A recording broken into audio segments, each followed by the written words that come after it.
Right, hello folks, and it's a good afternoon, late afternoon again from Pipers'Persuasion, and we are resuming after a couple of months. I had a wee bit of illness and I'm back in the saddle again, so I'm doing fine, and just to prove that things are fine, Slanjavan. So, we have a couple of wonderful interviews here for you this afternoon at the Athol Palace Hotel. And it's the 28th of October 2011. Why are we here? Because tomorrow is the Glenfiddich Piping Championship at Blair Castle. It's about 10 miles up the road from Pitlochry. It's a wee bit grander than this, but not too much because that's not a bad wee room we've got here. So, anyway, enough of me blethering. Who have we got this afternoon? Well, we've got a famous lady, the second lady to be interviewed by Pipers'Persuasion, the first one being Rose Fletcher. Rose has passed on sadly, but she gives a wonderful interview, and I'm quite sure that Rhona is going to do the same for us this afternoon. She's been described in Scottish Traditional Music Hall of Fame as singer, piper, storyteller, teacher and all-round tradition bearer. So, well, let's see if we can match up with that. So, without any further ado, with my big loud voice, try to tone it down a wee bit. So, to match Rhona's, we'll try and get on with the interview. So, sit back and relax as usual. Anyway, Rhona, you were born in the mid-30s in South Uist. In South Uist, yes. Yes, what was the name of the house again? Clanranald Cottage. Now, whereabouts in South Uist was that? In Garryhilly. It's kind of, 3 miles or so north of Lochboysdale, south of Lochboysdale. South? No, I beg your pardon. It's north of Lochboysdale. Because you get further south, you're into the ocean, aren't you? Well, I'll tell you what, in South Uist, you see, that's right.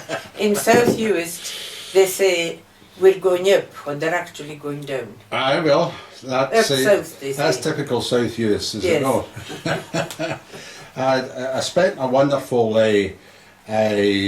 couple of days there with the City of Glasgow Police Pipe Band. I think it was in 1969 or 1970. We were up there for the games. Oh, yes. And we did the South Uist games, North Uist games, and did Tobermory. Yes. Sadly, these days are gone. My Yes. brains don't cater for these kind of... Aye. Was that with Pipe Major Laurie? Yes, it was. Ronnie Laurie. Yes, Yes. I remember you being there. Aye, Yes. we all competed in the solo piping every day, and we had a Yes. wonderful time. Yes, and his mother was from South Lochboysdale. There you go. Yeah. Okay. Lovely piper and a lovely fellow. You're steeped in piping, I understand. Your father, Archie, Yes. how good a piper was he? Well, in my eyes, he was very good. Aye. Yes. I don't know what prizes he got when he was a young man, Aye. but he didn't compete when Was I he was. quite knowledgeable, did you find, in later life? Oh yes, he was Aye. very knowledgeable. A typical South Uist piper then, yeah? Yes, indeed, he was. Yes. And your mother, Kate, also she was a fabulous singer and had a great fund of songs, didn't she? Yes, she did. She left quite a treasure trove of Yeah. songs and stories and stuff with the School of Scottish Studies in Edinburgh. That's wonderful. Yes. Where did you get Canterbury? Was it from your mother or? Well, everybody Just teaching a tune in Uist, whether it be the postman who gave me a few tunes, Canterbury style. My uncle, who was my principal tutor, yes. for especially for Fibrach and for Kelthbeck, but he also used Canterbury. That's the way he taught me. Now, Canterbury, for the uninitiated in Brazil and the South Pacific, tell them a wee bit about it, how accurate it is in relation to vis-a-vis, the written score. What I've discovered, even with children who don't speak Gaelic or anything like that, if I do a piece of, say, teaching them a pibrach, if I do the first couple of bars of the ground, and they follow what I say. It's amazing how they can follow what I say. Yes. They might miss a grace note, or they might miss a doubling or a Aye. third low or something like that, but very seldom. I say you missed the grace note. But mind you, when I'm teaching, they've got the music in front of them, and at this stage, of course, they can read the music. But of course, the purpose surely is to get the music across, isn't it? That's it, and to get the song. The actual the song of rhythm, the- the length of the notes, and the song, Yes, as you say, the and song. have them singing the song within themselves, That's rather than just sitting. Series of notes, it's no use. A bundle of notes on a page, eh? Yeah, that's right.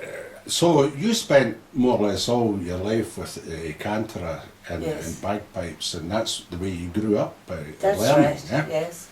And what did you learn first? Was it small music? Did you sail into Pembroke? Or? Oh no, I didn't sail into Pipers'Persuasion. No.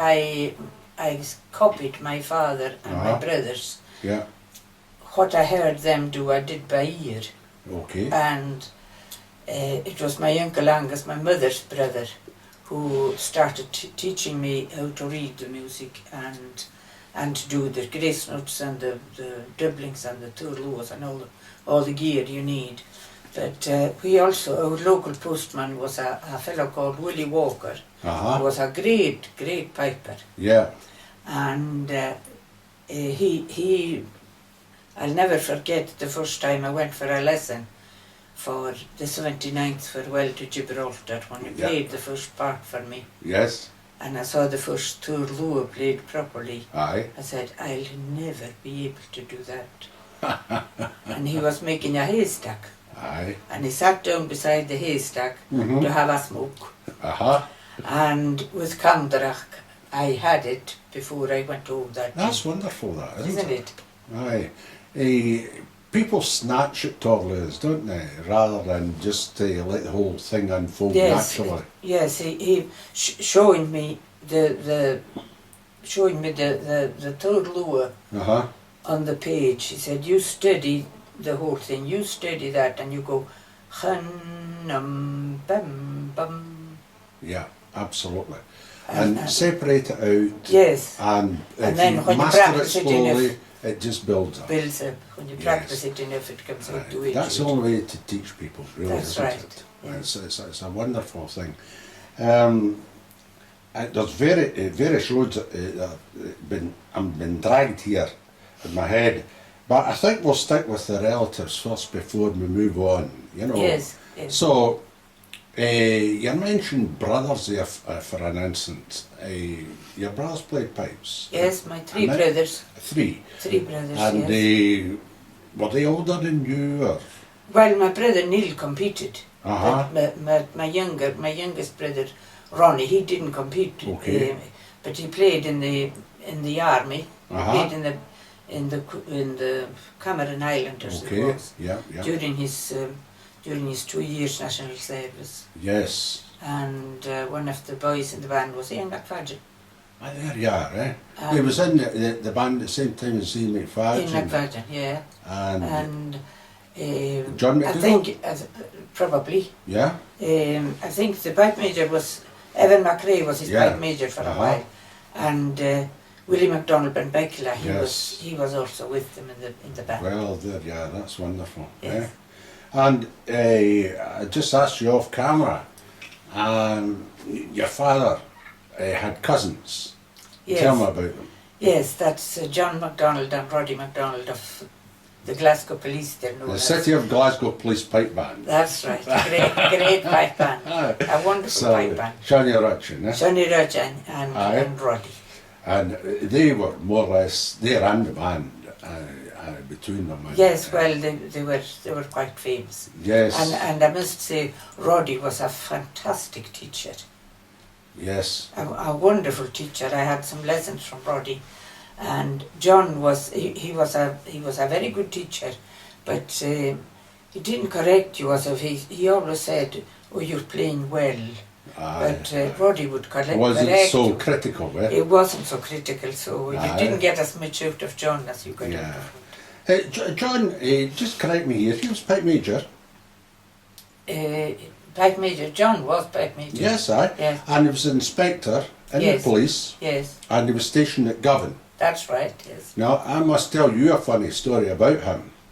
I was a member of the band, Yes. the City of Glasgow Police Pipe Band, under Angus MacDonald and Rhona Lightfoot, Laurie, yeah. and latterly a wee bit of Ian McLeod. Yes. But when I was posted to the band, I was posted to Govan Police Office, Yes. and they used to tell stories about Johnny Rutchin. When he was duty officer, that was his job. He was duty officer, he was inside inspector, right? Yes. So in his baton pocket, instead of carrying a baton, he had a practice chanter. Right? That we guess. And he used to sit in Govan Police Office at the duty officer's position, which is a public bar. You know, Yes. the public would come into the uniform bar, and John would be sitting there playing the tunes in the practice chanter Yeah. behind his desk. Yes, very nice. So there you are. Very relaxed, obviously. Aye, well, it obviously, again from South Uist, everybody's relaxed, it comes from there, eh? Some say they're horizontal, they're so laid back. So, some wonderful stories about the old band, before I joined it, and Yeah. everybody was a legend in that Yeah, band. that's right. Did you ever meet any of them yourself, apart from the relatives? Ronnie Laurie. Yeah. Um, I was thinking No. about when you were younger, you know. Not so much. Not so much. Because I read somewhere you didn't really travel down to Glasgow that much when you No, were younger. no, Until you became a nurse. that's right. And when was that? That was 1956 Aye. to Uh-huh. 60, I think. Yeah. 59. I said my. But also my fine. you had, the first time you come down to Glasgow was a cauldron piping competition when you were 12 years of age, is That's that right? right. That's right. Yes. How did you get on with that? I found it very odd that the competitors were behind a curtain, Uh-huh. but there was a hole in the curtain, and I could see the judges, so Ah. they could obviously see me. Aye, aye. However, that it didn't at 12 years of age. I wasn't. Aye. I was more worried about getting ice cream than I was about To playing the explain to tune. the viewer, they thought, a fantastic thought at that time, if the judges were undercover, both for the solo piping and especially for the pipe bands, then the judges wouldn't know who was playing. But as you said, there was always a pencil hole in the curtain or the box outside, and they knew anyway, because Yes, we and listened to them week in, week out, and anybody worth a salt would know a sound as soon as they hit it, you know. Yes, and you very often know who's playing by the tuning notes. Of course, Yes. naturally, and even the bagpipe, the tone of the Yes, bagpipe. that's right. Eh? Yes. And talking about bagpipes, what kind of bagpipe did you have at that time? The bagpipe I had was made by Starkey of London, That's an interesting instrument. and I think they went out of business 1914 or 15 Aye. or something. Yeah. And apparently they were made in about 1905. Uh-huh. Was it And black? they were ebony blackwood, and they Uh-huh. were. Uh-huh. And excuse me, I'm going to. I have a wee dram. No? Yes, We've just cheers. had one, so cheers. Cheers. Aye. Yes, they were very heavy, Uh-huh. and they were played by my uncle in Gallipoli. He was killed in Gallipoli. My But, goodness. What's one his way- name? Angus MacDonald, Uh-huh, okay. Uh-huh. one of my father's oldest brothers. Uh-huh. And so one way or another they got them home. Yes. And that was the set of pipes that went between myself and my brothers. We only had the one set. Aye. What kind of chanter was in it at that time? Well, I think the original chanter, we broke it. Aye. Or my brothers broke it. I'm not taking any No, responsibility. quite right, quite right. I think they broke it, and I think it was my father got a new chanter. It's either a Laurie or a Henderson. Aye, but that was on the go at that sort of time. Yes, right? yes, The 40s, from 50s, aye. I think he got it through Roddy MacDonald, Roddy Uh-huh. Latin. Did you make your own reeds at that time? Well, for the chanter, we used to when we played the chanter as kids, we used straw, thick straw. Aye.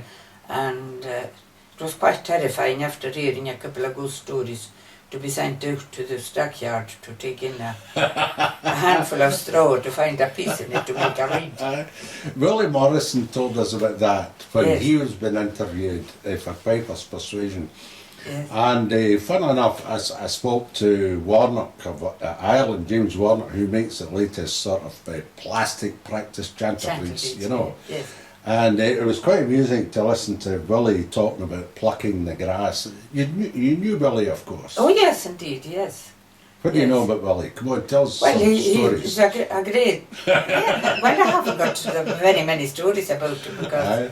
he's a few years younger than me. Oh, well. But he competed. Uh-huh.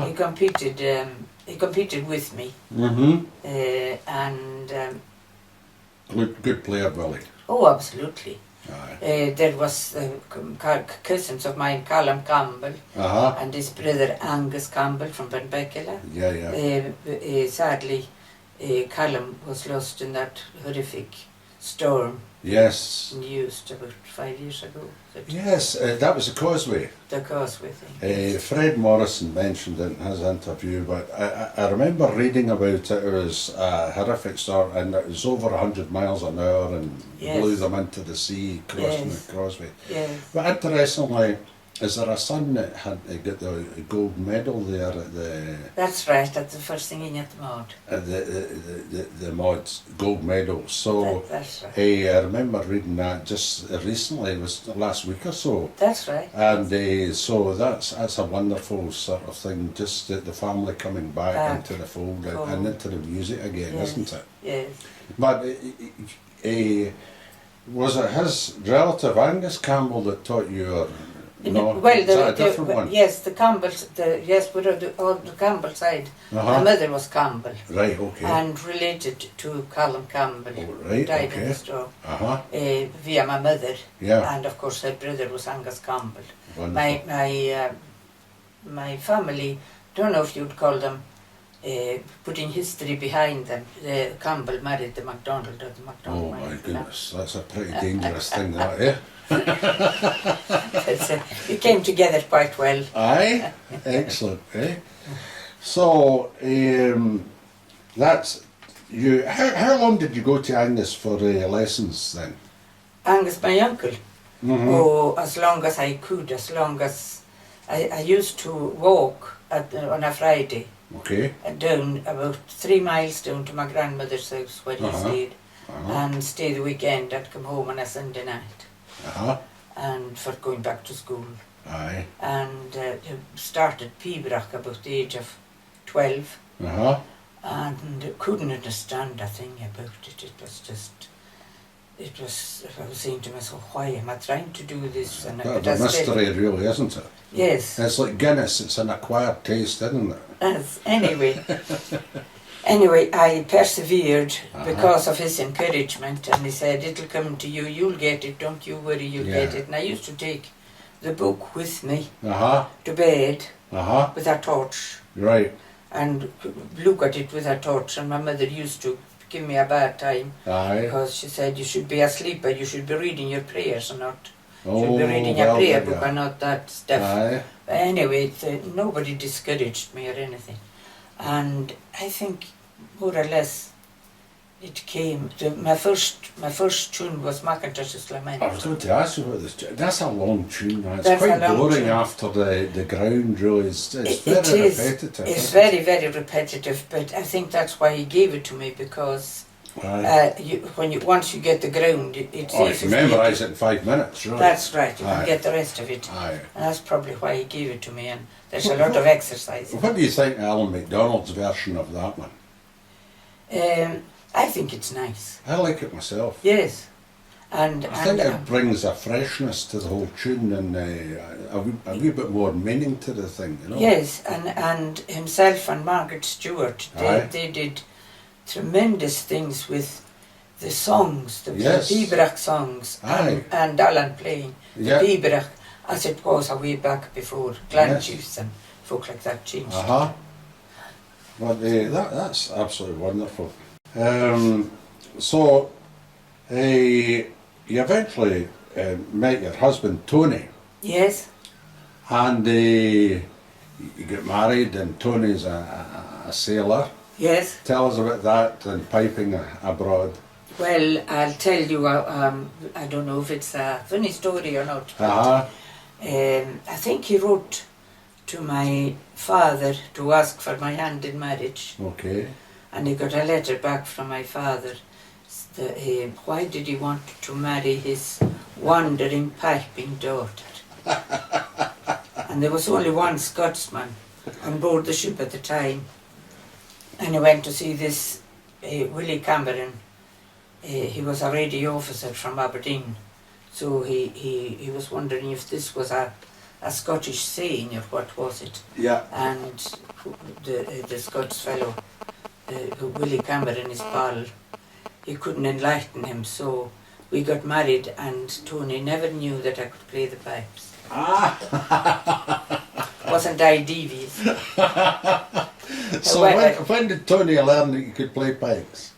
When we reached South Uist, his first visit to South Uist. Well, there you are. And he nearly fell off the chair, of course. But luckily, another story. As a young man, Tony comes from, the village of Bexley, but it's part of Greater London now. As a young man, during the war, the local policeman used to play the pipes outside the fire station. Okay. And he used to sit on the wall and listen to the policeman. And the policeman turned out to be an Archie Veitch, who was a very nice piper. And many, many, many years later, Archie Veitch visited us in Inverness just to say hello to my mother, who was holidaying with us. And Tony mentioned that he came from Bexley and he used to listen to a policeman outside the fire station. That's amazing, playing the isn't pipe. it? And here was the very man. The very man. It's a small world, isn't it? Yes, and it was Archie Veitch who put me through my driving licence. Was it? Yes, it was amazing. Great. And did you play pipes on board the ship or whatever? Yes. Yes, and we had Indian crew. And they quite did well. The few that went to listen, I remember being up on the forecastle head. Beautiful day at sea, flat calm seas, and being up and playing at the dolphins out of the water down the west side of Mexico. Wonderful. That was quite nice to do. Wonderful. And I used to teach myself some tunes and that. So you try and memorise some paper when That's right, yes. So you competed a wee bit back and forward, especially in South Uist. Yes. Tell a wee bit about that. Yes, well, most of my competition years were in South Uist.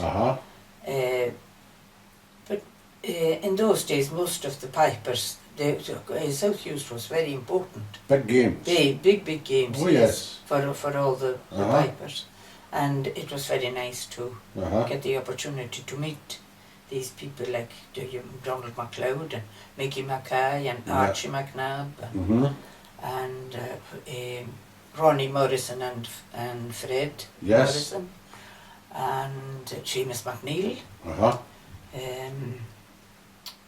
Who else can I think of? Neil Angus MacDonald. And from Lochboysdale, Adam Scott. Okay. Adam Scott was in the police. Yes, he was. Yeah. And he was also piper to Wills, the cigarette people for a while. There you are, Aye. What about the Morrisons? Did you come across them much in South Uist? Yes, Fred. Old Fred is Old Fred. Is distinct from the young new Fred. Alfred. From young Fred. And, yes, and his brother Ronnie. Ronnie. Yes, so they competed in Uist. Yes. Yes, indeed they did. Did you have any conversations with them about Oh Pipers'Persuasion? yes. Oh yes. They both very knowledgeable in Pibrach, but my main instructor, and I stuck by what he said, was my Uncle Angus. Okay. And I wouldn't go past him. No. I only went past him once. I must tell you this little story. Okay. Went past him, went once to Shanirocha. He was home on holiday. Okay. And I went for a lesson to Shanirocha. Aye. And he said, I know you know Macintosh's Lament. Okay. And I said, yes. He said, well, play me. So I put the pipe up and I played Macintosh's Lament. And you know, the grace note goes on the E. Yes. From John MacDonald of Inverness at the end of the line. Okay. But in the Pibrach Society book, it's on the F. Uh-huh. And that's what Johnny Rutchin played. Okay. And he told me you should play it with the grace note on the F. Uh-huh. So I went back to Uncle Angus and I played it for him with the grace note on the F. And the local priest told me that he took me out of his will over the head of one grace note. I don't think he had much to leave anyway, so it didn't really matter. It's a small island and you can't get away with anything, eh? Not even one grace note. Not even one grace note, eh? You competed seriously in Brattock Garden and the following year another meeting. Tell us the circumstances leading up to that, how you forced your way in there, etc. Well, I acquired the position of being able to go and play by winning the Pibrach and South Uist 3 times on the trot. Okay.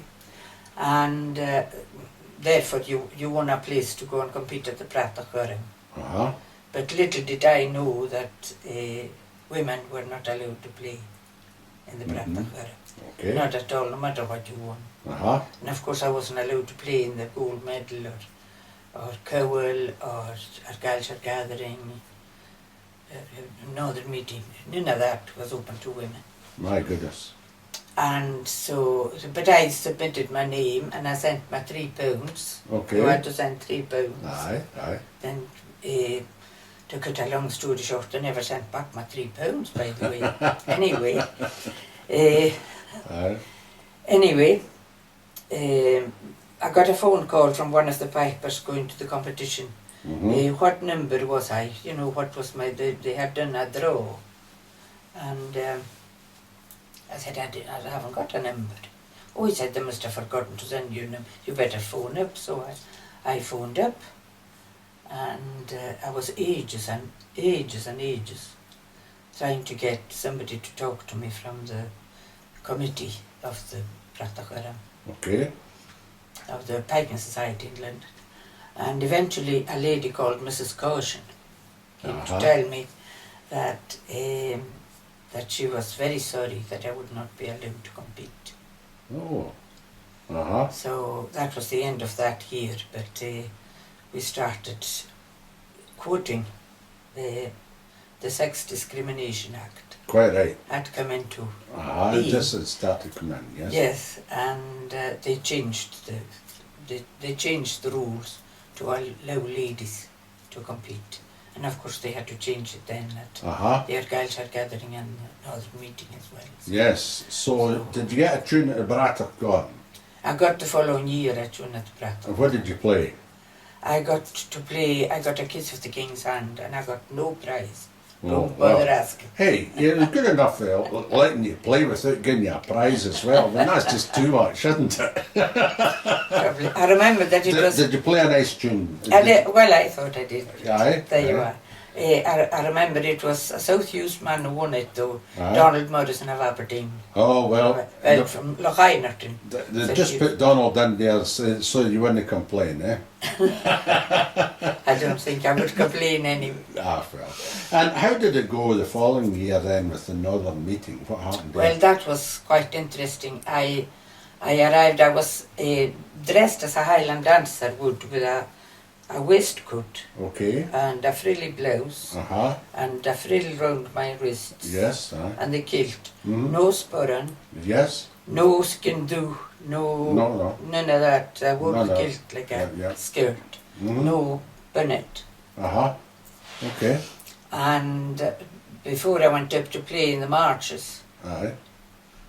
the steward who was running the thing, he said to me I wasn't properly dressed. Oh dear. Uh-huh. And I said, what was wrong with me? And he said, you should have a jacket with a long sleeve. Uh-huh. And I said, hang on a minute, I'll go home, I'll take a taxi, I'll go home. I've got a jacket with a long sleeve. Aye. I went home, I got the jacket, the taxi waited for me. Back down the town, I wasn't very long away, and when I got back there, he said, I'm awfully sorry, but you've missed your turn. And I said, I'll play at the end. And he said, no, you've missed your turn, you've missed your turn. And I said, can I play in the space and reels? Uh-huh. He said, you're not wearing a sporran. I said, I don't possess a sporran, Aye. but I'll borrow one. Aye. Okay. But as soon as I go up there, I'll put it on my bum. Aye. Uh-huh. He said, I better let you, he says, go and play without it. Wasn't that gracious of him? Dear. So that, what a sleeve had to do with it, or a sporran, Aye, exactly. or a skin do. So it just wasn't that keen you playing, yeah? Well, Did you play in the Pembroke there? yes, And what did you play? I got to play Max One of Rock. Lovely tune. Yes, one Great of my favourite tunes. Oh, it's my favourite tune as well. Yes, one of my favourite. Funnily enough, I get that from Ronnie Morrison. Did you? Aye, Aye. I called your pipe. I was at a summer school in Tobermory Yes, when I was 16, and Yeah. Ronnie taught me that tune. yes, And really, the first bar of that tune is critical. yes. If you don't hit the first, that low A before the grip, Aye. it's just got to be the right length. And if you don't, if you don't get that the right length, then you've lost it. You might as well Yes. just pack up your tent and go. The first two bars, really, that's a critical thing, just to hit the rhythm, isn't it? Yes. To talk about Give us a wee bit of the canter for the element for mix one of Roig. Tirio and drum, tirio and hum, ti and bra, ti akhdram, ti tidri, iri and ti akhdri, tirio and hum. Tirio and drum, tirio and hum, ti and bra, ti akhdram. Tony, I think we need another Talisker for Rhona. What do you think? You have to excuse me. I'm getting over a cold. Well, you just fire that down your throat, and we'll see if we can water your throat a wee bit more after. And I do beg your pardon for butting in with the 3 miles south. rather than- Oh, that's all right. No, it's a was conversation we're having, Tony, so that's fine. Try and recharge your glass, dear. So, see, with you singing that canter, that reminds me about the singing. You do a bit of singing, you've been all over. You've sung in Scotland, Canada, United States, and tell us a wee bit about that for a second or two. Well, I must tell you. Uh-huh. Max One of Rourke, Dr. Alistair MacLean, who's going to come into the singing story. Okay. He found Max One of Rourke's grave, and it's in Scapest. Yeah. Callan MacLean would put you right there, Aye. and he cleaned it and put a little rail thing round it. He took me to see it. That's in Skye. That's in Skye, Max No. One of Rourke. Now, it's Talisker you're drinking, Yes, and that's the nearest distillery to Skavest. yes. So And So, God bless. all the best to you. God bless Max one of Rhona. Absolutely. So I know that wee corner because I've been hill walking up in Skye. Oh, yes. Bits and pieces, Uh-huh. and it's you can see Roig is a place, and it's actually marked there on the roadside and all the rest of it. Yes, yes. And Skye's a wonderful place, of course. Thanks very much, Tony. Thank you. For a viewer, I'm getting refreshed as well. So, anyway, well, Can I just butt in with a wee story, Yeah, which has yeah, nothing at all to do with anything yeah, like this, but, absolutely. Carry on, Tony. Talking of Talisker and Yeah. Rogue, which is close to Dunvick, Yeah.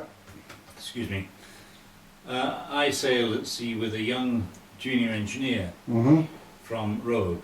Mhm. His name was Ian Morrison, Mhm. strangely. Not a piper, but we used to have a beer together occasionally and have the crack and so on. And I was mate at the time or something, I think. And before we left the ship, he said, "Have you ever tasted Talisker whiskey?" And I said, "No." He said, "I'll send you some." So I said, "Oh, that's very good of you." And we shook hands and bid farewell, and I thought no more of it. Thinking, as you do, that this will go in one ear and out the other sort of style. And I was home on leave in South Uist, and Rhona, The you day take of the over from games. here. The day of the games, The day this of the parcel games. arrived and you could Aye. hear it. Aye. He opened it and there was 2 half bottles of Talisker. It was Wonderful. that kind of him. Aye. So he took one with him to the games, and I think he gave the other one to my father. Mhm. Yes. So. Talisker's a funny thing because the first time I was an apprentice in the Rolls Royce, and another apprentice in the Rolls Royce at that time. It was from Skye, and he showed me this 8-year-old Talisker, which was white. All right. It's a white whiskey, you know, Oh, right. and no colouring in it at all. And was it very strong? I rather guess that it was rather pilfered at the distillery. I Distillery, don't yes, think it it was just your retail Talisker, you know. No. It would be very, very strong, I would imagine. Okay, great stuff. Right, Maud, tell us about singing. Well, my singing interest started with, well, my mother, nobody ever knew she had such a treasure trove of songs until a lady from the States came to South Uist.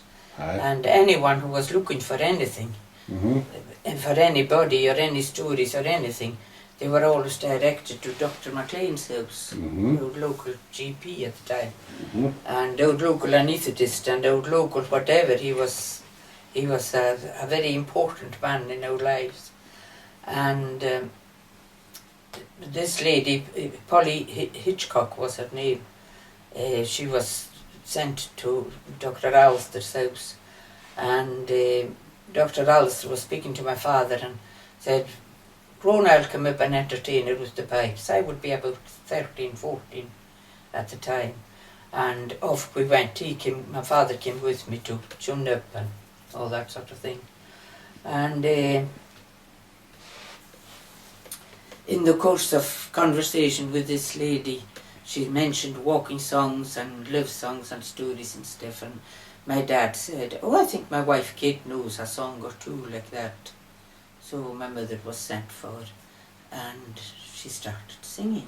And then Alistair, Dr. Alistair's brother Callum, he was recording all over the Gaeltacht and the islands, this kind of stuff that she was after. And he came on the scene, and of course he recorded loads and loads of my mother.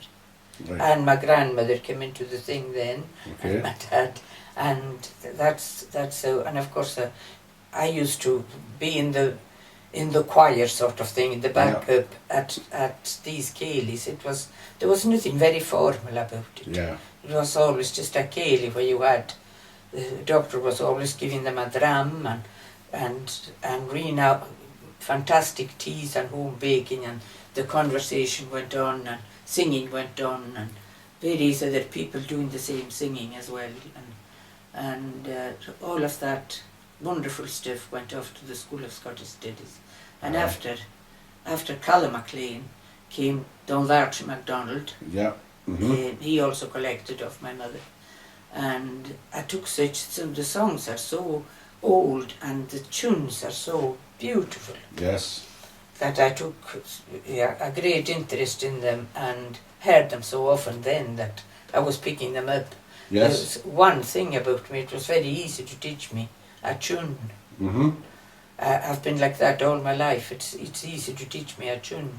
The words, that's a different kettle. See, do you have any theory about that? I sometimes wondered all my life, some people have the capacity to carry a tune and be more or less on the button with the Yes. notes, and they can pick a note out and they Yes. can match it, and you know they're pretty good. And there's others that just you're teaching them piping, for instance, and they just have no notion of music at Yes. all I in can't. them. That's not in their body, you know. That's right. I don't. It's just Getting a child in front of you and has Aye. never heard the Highland Laddie, it Aye. bemuses me. Aye. I just don't know, confuses me. Bemuses, whatever's the word. Aye. You've never heard of the Highland Laddie. You've never heard Scots Swahili. Aye, but you know, teaching That's odd. youngsters, maybe one should select them before they even start and say, right, sing me a song. Maybe. And if they can't sing a song, then we can play a game of football or something, you know. Take up badminton. Well, I suppose that would be a good idea, but Aye. you can't be in kind. And you had, you brought out CDs, haven't you? I brought up one CD. One CD. One CD. Now, I checked it out on eBay the other day there, and there's a bid in for £2.49p. Is that right? Aye. I wouldn't be at all surprised. I'm only pulling your leg. Tell me about the CD. What's on it? Well, there's some of my mother's What do you call it? songs. What's the title of it? Ettering. Uh-huh. Between ourselves, between us. Okay. Ettering. Etter means the way. Ah, Ettering yeah, means yeah. between So- us. And Between many our songs are on it. There's a few songs on it. There's a wee bit of piping on it. There's a song and with Ian Morrison's help, I composed a wee short pibroch in memory of Dr. Alster. Ah, there you go. And the ground is taken off one of my mother's songs. Ah, that's interesting. And I play some of that. It's such a long time since I did it, and such a long time ago I can't remember what's on it now. But there's a couple of 6/8 on it that's not too bad, but there's another piece of something on it, and when I heard it when it was actually burnt and the whole thing was out there, I wasn't very happy about it, but it's out there now. So who published it? Or whatever? Macmenamin. Uh-huh. Arthur Cormac's. Yeah, publisher, right. Aye, his Arthur Cormac's a wonderful singer, isn't he? Yes, indeed. he is. Yes. It amazes me how there's not enough people know about Arthur, really, as far as I'm concerned. And Blair Douglas and all these folk, Yeah, wonderful yeah, music, That's right. absolutely wonderful music. I think he's been invited all over the world, but he's not one for liking to leave his home, I don't think. Aye, That's what I was told, but But- I could be wrong. what beautiful music. Yes, he's a lovely singer and so Oh. relaxed with it. Aye, Yes. it can And- carry, and- can carry a note, can't it? Yes, indeed. And my CD was, my producer was Ian MacDonald, Uh-huh, Glenouig. yep, And my advisor was Margaret Stewart, who of Aye. course did a lot of singing Yes, with Alan. with Alan, uh-huh. Yes, and if you Yeah. want pibroch songs, that's where to go to, Yeah, Margaret. yeah, that's wonderful, eh? Yes, Margaret and Alan were fantastic at that. So, and you've been judging piping, Yes, and tomorrow you're fair and tie. Beneday, Okay, Beneday. aye, The female version of Beneday. okay, fair enough. I'm from Govan, I don't know about these things. And This is your second year. You did This it is- last year. I did. And you yes. get the Bilvenie Medal thrust Yes. upon you last year too, It for was services to fantastic. piping. Oh yes, I thought it was. Did you enjoy that? I did. I'll tell you. Wait a Aye. minute. Absolutely. Excuse me. No. That's we're having a wee Kelly, and that's the best kind of conversation to have. You see. So Bilvenie Medal. So you're. I was sitting there beside my husband, Aye. and I said, "That's me done for the day." Aye. And the whole thing was handed over to John Wilson. And I said, you and I can go now. But John Wilson had started talking, and Tony, being the gentleman as usual, you can't stand up and walk out now, the man's talking. So I just sat where I was, and waiting to hear who was going to be the, I took an interest to us. And when he started talking, he was getting nearer and nearer and nearer to my home place. Then I realised something to do with me was happening, but it was a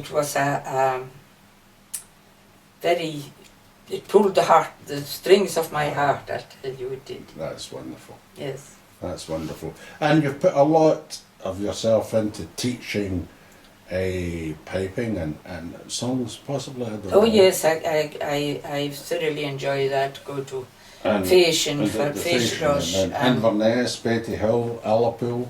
Yes, South Uist, Keolas. That's a wonderful place to go to learn. Is Keolas. It's a festival for a whole week in South Uist. When is that? It's at the beginning of July. The first week of the children's holiday. And isn't it? Are they on holiday in June? I can't remember. You'll get a lot of satisfaction from that, no doubt. Absolutely, yes. What do you think about the youngsters playing pipes now, The opportunities are just so fantastic. But what about the standard?